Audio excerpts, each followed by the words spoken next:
Dieu créateur. Voilà. Ça, c'est une tentation qu'on retrouve dans le transhumanisme, puisque le transhumanisme,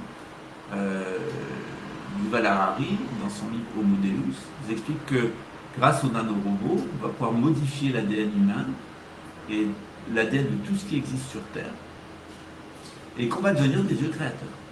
Les humains vont devenir des dieux créateurs.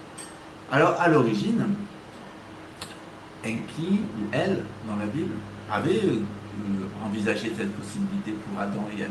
C'est-à-dire qu'ils deviennent eux aussi des égaux, image et ressemblance, leur image et leur ressemblance, et que l'humanité ait un jour aussi cette capacité à agir sur sa propre génétique, à modifier sa génétique ou modifier la génétique des êtres qui nous entourent.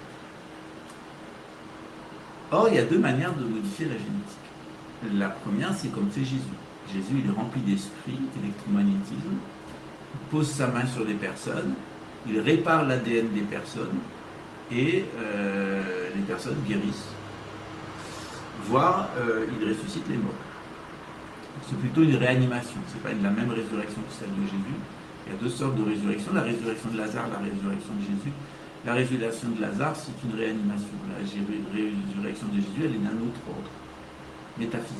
La résurrection de Lazare, elle est physique. Et